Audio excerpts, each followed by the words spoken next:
माननीय उच्च न्यायालय ने स्पष्ट रूप से शिक्षा विभाग और बीपीएससी को तलब किया था और जो सप्लीमेंट्री रिजल्ट को चैलेंज किया गया था कि जो पूरक परिणाम है वो जारी होने चाहिए थी। कल जो है कोर्ट में माननीय उच्च न्यायालय के समक्ष बीपीएससी और शिक्षा विभाग के जो अधिकारी थे यानी उनके तरफ से जो लॉयर हायर किए गए थे उनके तरफ से एक याचिका पिटीशन दायर की गई है कि हमको जो है 2 सप्ताह का और समय दिया जाए। एक और केस है CWJC 1151, इस मामले की सुनवाई 25 तारीख को यानी 5 दिन के बाद सुनवाई होगी। हमारे दिव्यांग भाई बहन जिनको 4% का आरक्षण बिहार के मूल कोटि को मिलना चाहिए वो आरक्षण का लाभ नहीं मिला उनको।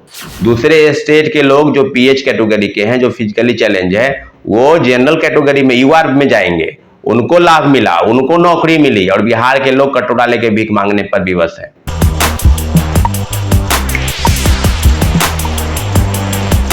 नमस्कार, मैं हूं अनुकुल तिवारी और आप वॉइस हब देख रहे थे कि जितने भी शिक्षक अभ्यर्थी हैं ना वो लगातार हमें फोन कर रहे थे, लगातार मैसेज कर रहे थे, लगातार कमेंट कर रहे थे कि हमें सप्लीमेंट्री रिजल्ट का जो सुनवाई है उसके बारे में हमको बताइए, क्योंकि आप भी जान रहे हैं कि 19 तारीख को सुनवाई थी और 19 तारीख बीत चुका है। सबके दिमाग में ये चल रहा था कि हमारा सप्लीमेंट्री रिजल्ट कब आएगा, और आप भी सोच रहे होंगे जितने भी लोग ये वीडियो देख रहे हैं कि हमारा सप्लीमेंट्री रिजल्ट कब आएगा। अब बात यह है कि न तो शिक्षा विभाग और न तो BPSC आयोग कोई भी जवाब नहीं दे रहा है, और ऐसे में छात्र नेता सौरभ जो कि लगातार 19 तारीख करते हैं, उनको सुन लीजिए कि वो सप्लीमेंट्री रिजल्ट्स पर क्या कह रहे हैं, सुनवाई में आखिरकार क्या फैसला लिया गया और सुनवाई हुई तो हित में हुई या नहीं। सीधे सुन लीजिए छात्र नेता सौरभ को, वो क्या कुछ कह रहे हैं सप्लीमेंट्री रिजल्ट्स पे। हेलो साथियों, जय हिंद। सबसे पहले आपको हम बता दें कि सप्लीमेंट्री रिजल्ट के लिए जो कोर्ट में याचिका दायर थी और उसकी सुनवाई कल हुई है। कल लगभग शाम में सुनवाई हुई है और जो केस नंबर है CWJC 2337 उस मामले में सुनवाई हुई है। और उस मामले में जो पहले 2-3 सुनवाई हुई थी उस मामले में माननीय उच्च न्यायालय ने स्पष्ट रूप से शिक्षा विभाग और BPSC को तलब किया था और जो सप्लीमेंट्री रिजल्ट को चैलेंज किया गया था कि जो पूरक परिणाम है वो जारी होने चाहिए थी। और जो रिजल्ट है क्योंकि सबको पता है कि TRE 1 से लेकर TRE 2 तक पूरक परिणाम के लिए किस तरह की चीजें हुई और सब मामलों में माननीय उच्च न्यायालय में याचिका दायर है। तो कल जो है कोर्ट में माननीय उच्च न्यायालय के समक्ष BPSC और शिक्षा विभाग के जो अधिकारी थे यानी उनके तरफ से जो लॉयर हायर किए गए थे उनके तरफ से एक याचिका पिटीशन दायर की गई है कि हमको जो है 2 सप्ताह का और समय दिया जाए, क्योंकि गर्मी का छुट्टी था और 1 महीना से कोर्ट जो है समर वेकेशन में बंद था। तो सारे मामलों पर जो है कोर्ट ने संज्ञान लिया है और कोर्ट को अभी तक इस मामले में कोई स्पष्टीकरण शिक्षा विभाग और BPSC से नहीं मिला है। तो आप जान लीजिए कि अगली जो सुनवाई होगी वो 9 जुलाई की होगी, यानी 2 सप्ताह का समय दिया गया है।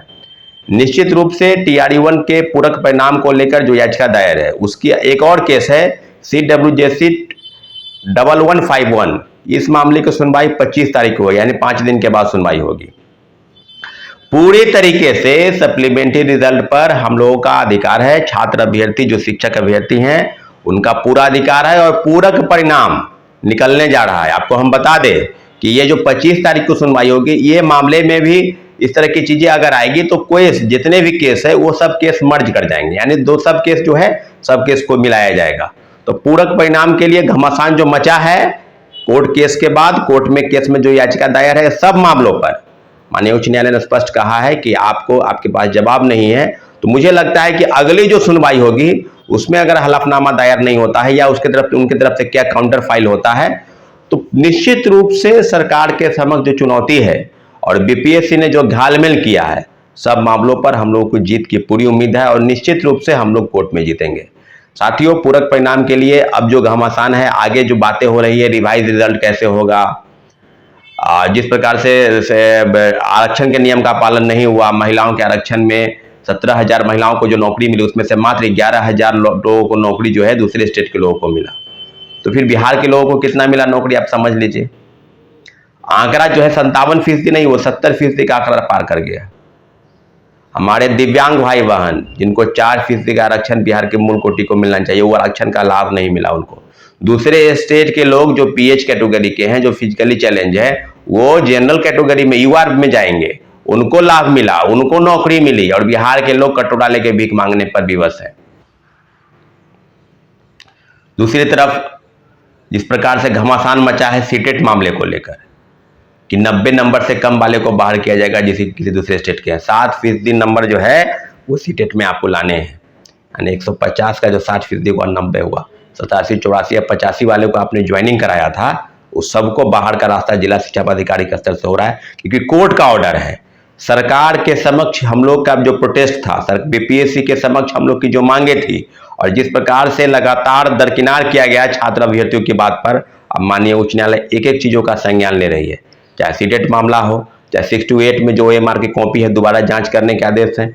लेकिन कोर्ट के आदेश पर हम लोग को जो उम्मीद है, वो उम्मीद है कि पूरक परिणाम जारी होंगे।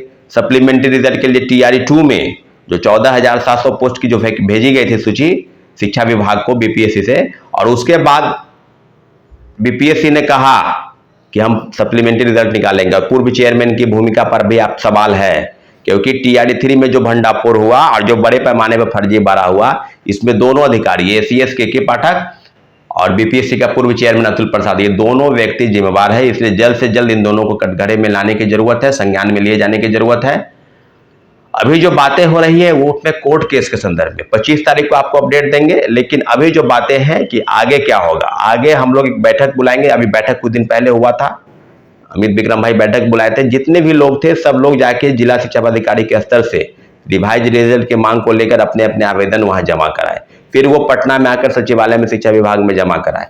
तो अब जो बैठक होगी वो बैठक होगी TRE 3 में डोमिसाइल नीति लागू हो, महिलाओं के आरक्षण TRE 1 TRE 2 में नहीं लागू हुआ, उस मामले पर सरकार की क्या रुख है, उस मामले में बीपीएससी क्या करने जा रही है। दिव्यांगता प्रमाण पत्र गलत लोग बनाकर बहाली हो गए, महिलाओं को आरक्षण नहीं मिला, डोमिसाइल फर्जीवाड़ा बनाकर लोग बहाल है।